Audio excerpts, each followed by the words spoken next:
Hello sanibonani. Ya tathiwapo balive. Tanga tisina kutozviona kuti yanga yatanga. Tikawana 105 then we can continue live.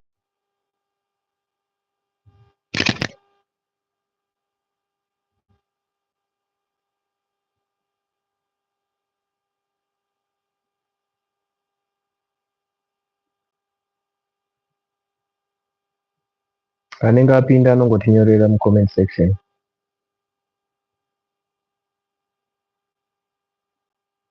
so that tione kana tikaita 15 then we continue nelive yedu. We don't want to spend much of time. Tinongoda kuti ingoita short. Tingotaurawo 1 or 2.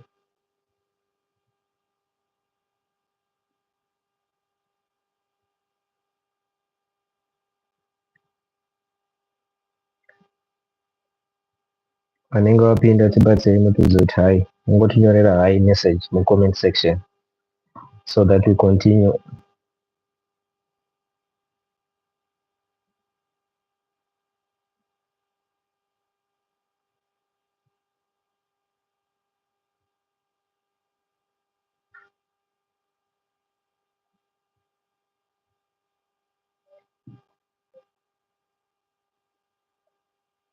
Thank you. Confessions of Zimage. Tikukuonai. Isabiwa Chembere.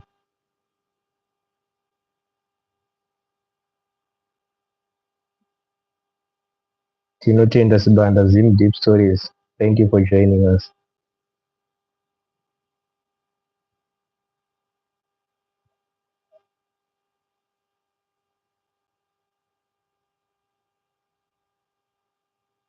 Tell us sound yedu kuti iri sei. Tiudze kuti sound iri sei mukuti nzvo zvakanaka here.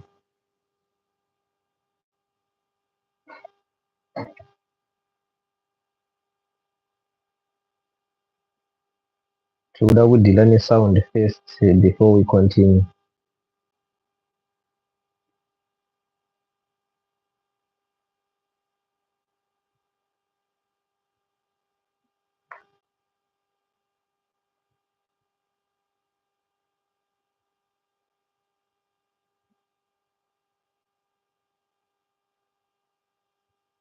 Sound yedu iri sei mukuti nzvo zvakanaka here.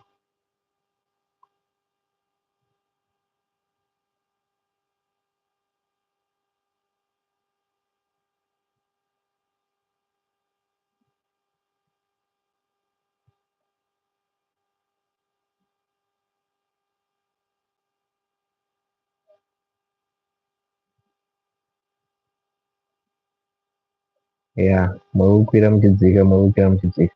Anyway,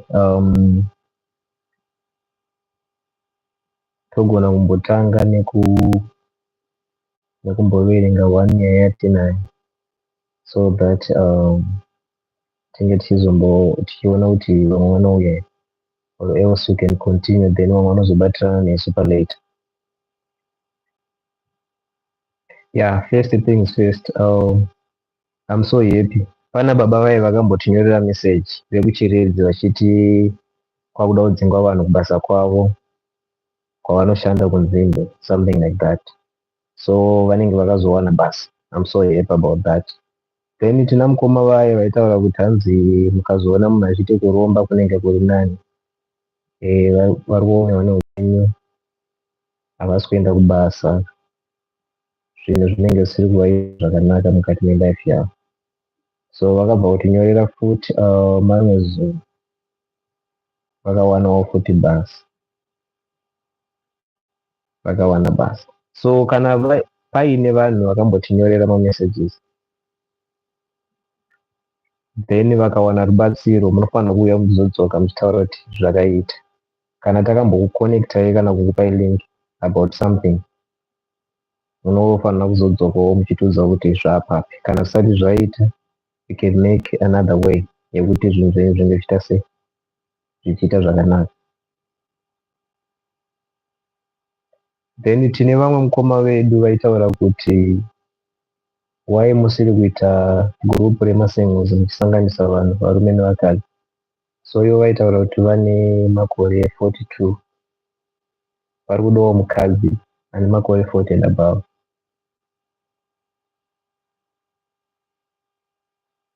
So I don't know but is it good kuti tinge create a group remasingles atinenge tichisanganisa vanhu vanenge vachida havo kunge vachiwana malife partner zvisiri zvechitsotsi. So what we do is kana kuri kuti wauya kuinbox kwangu une information yako yaunenge uinayo kana kuti uchida someone tofanira kuti tinge tichitora madetails ako ese akaperera so that hazvizenge zvichitinetsa kumberi. And don't come mozotora advantage yevamwe kana kuda kutambisa vanhu because kana muchinge mauya kuinbox tinenge tichitarisirawo vanhu vari serious. Thank you hands good sound confession of Zined. Thank you.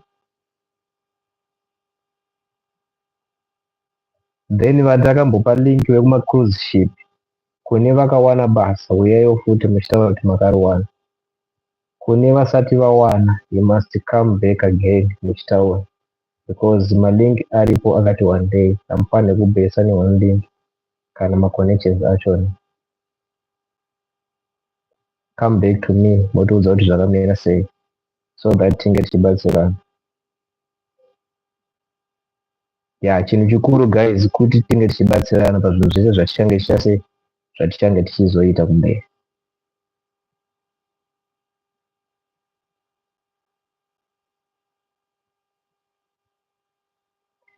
And another thing takachitarisira kuti tikawana sponsorship especially kuvanhu vari kuZimbabwe ndo vanhu vane advantage yakati kurirei.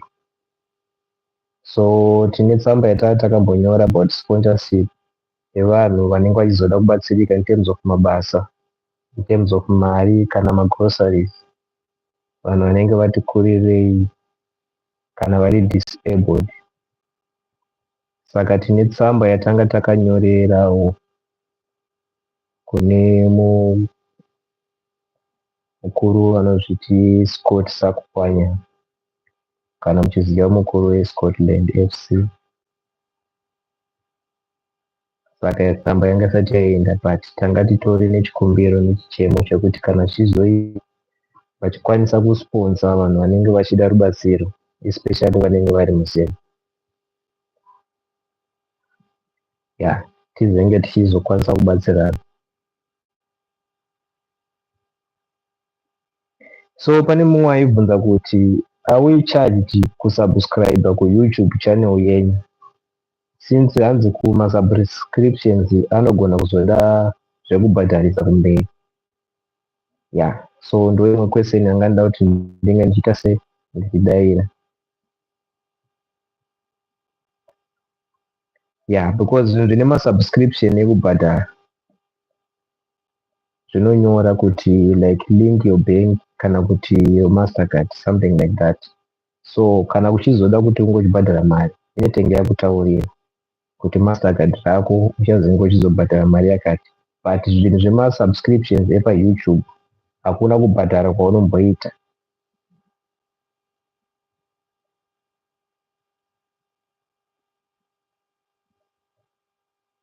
So when you subscribe munofanira kuzopressawo notification bell. Zvinongobatsirawo kuti like channel yedu inge ichikura and then kana tichinge taita new video unokwanisa kuzenge unge uchiita sei uchiziviswa in time. Ango P, thank you for joining us. So there is this other question again mwaibvunza kuti why you don't greet people kungoti morning or kana kuti maswera sei. The thing is like we travel tinofamba nzvimbo dzakasiyana siyana so zvinogona kunge sometimes nguva dzakatoti siyanei maybe tinenge titori 6 hours ahead yevamwe vanhu vanenge vari kune dzimwe nzvimbo. So kuti tizoti maswera sei tichiposta video ari makuseni kunzvimbo iyoyo maybe kungori nevanhu vekumusha I mean vekuZimbabwe 5 or 6 so kuzoti morning kana kuti maswera sei takaona sekunge zvisingabudi, saka tikangoti hello kana kuti greetings, tikagumira ipapo tinoona sekunge zvitoripo zvakadaro. I don't know kuti munopaona sei, but ndo zvatakazviitira kunyanya. Yeah. Kana kune vane mubvunzo tinyorerei pazasi, then we can respond to you, then we continue in live yedu. Vane mubvunzo bvunzai henyu makasununguka.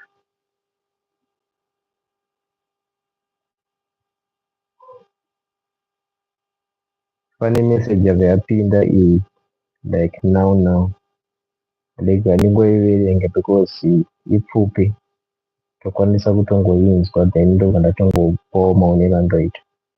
Hanzi hello brother, I'm married, help me, ndoita sei? Murume ndinaye but I'm still attached to my ex-boyfriend. Zvekutonzwa kuda kana kuisira murume poison afe ndisare newandinoda. Yeah. Ndemwe hanzvadzi yedu yabva yatipinzira meseji izvezvi. Munogona kutongopa maviews enyu pazasi mucomment section.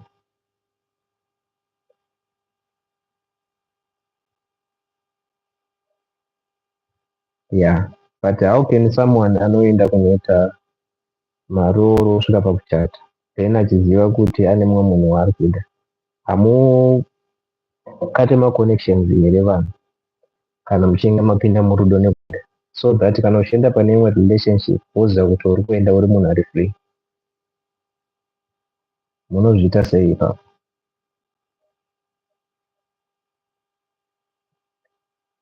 Tipewo maviews comments enyu mucomment section. Kana pane mamwe maonero otiudza. Ya, pane mumwe abva atinyorera hanzi ramba hako murume than kumuisira poison.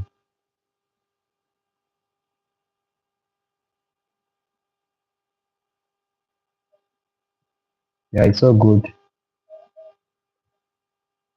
Because why chaungadire kuti unge uchiuraya mumwe munhu just because uda kunge uchidanana nemumwe munhu? Handiione reason. Kana pane vamwe vane mamwe mafungiro ngavatipewo maviews avo tisati tacontinue, or else next time totanga tanotify kuti we are going live nenguva dzakati, so that vanhu vazenge vari ready and prepared kuzenge vachijoina our live session.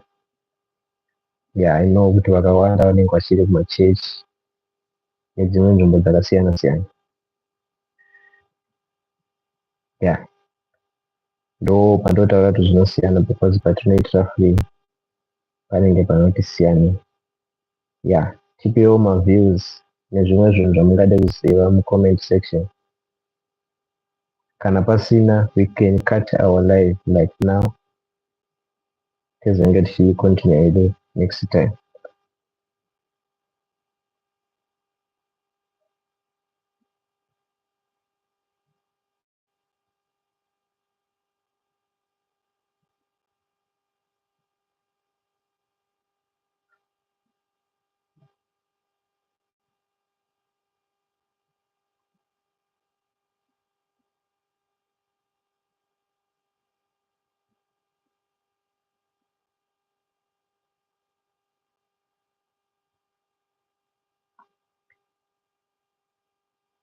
Any questions, any views?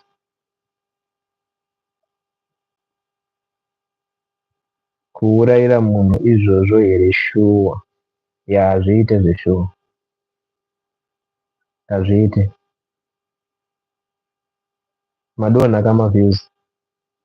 Anyway, we can cut our live session like now, then we can continue next time kana tizenge taipa notification, so that tinge tichinoita vanhu vakati wandirei vanenge vachidawo kuziva zvinhu zvakasiyana siyana.